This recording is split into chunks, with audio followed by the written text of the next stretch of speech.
வாங்க நம்ம எல்லாத்துக்கும் வணக்கங்க. வாங்க நம்ம சம்மங்கி பூ மாலை எப்படி கட்டுறதுன்னு பார்க்கலாம். நூலை எடுத்துக்கங்க. நூலை எடுத்து பார்த்துக்கங்க. இதில் ஒரு முடிச்சு போட்டுக்கோங்க. இந்த நூலில்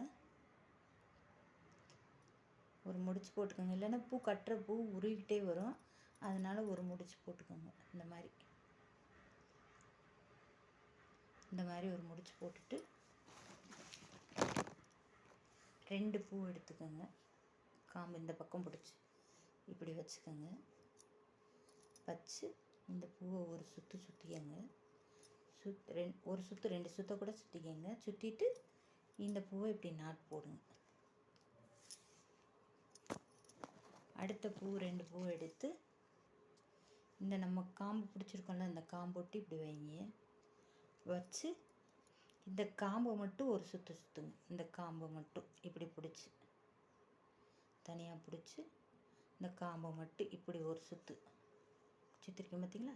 இப்படி சுற்றிக்கிட்டு இதை இப்படி 2 ஒன்று சேர்த்து வச்சு இப்படி 2 பூவையும் நம்ம கட்டின பூவையும் இப்போ வச்ச பூவையும் சேர்த்து ஒரு நாட்டு போட்டுக்கோங்க.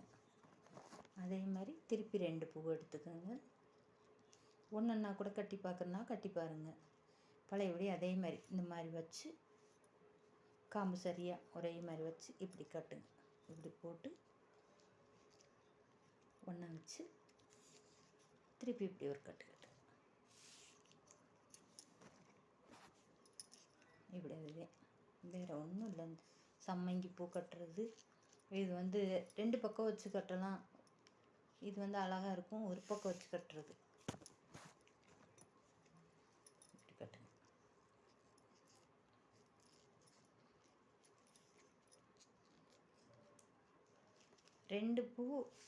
ஒரு பூ 2 பூவை எடுத்து கட்டுறோம்.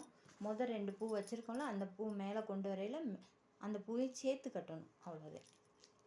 கீழே கட்டையில் அந்த காம்பில் மட்டும் ஒரு சுற்றணும். மேலே கட்டையில் கட்டின 2 பூவும் இப்போ கட்டின 2 பூவும் சேர்த்து இப்படி கட்டணும். அவ்வளோதான். பார்த்துக்கோங்க.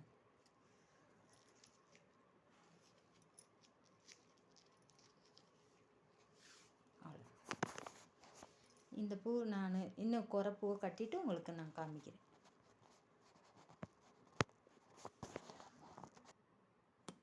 பாருங்கள், இப்போ பாருங்கள் எப்படி இருக்குன்னு பாருங்கள். சம்மங்கி மாலை.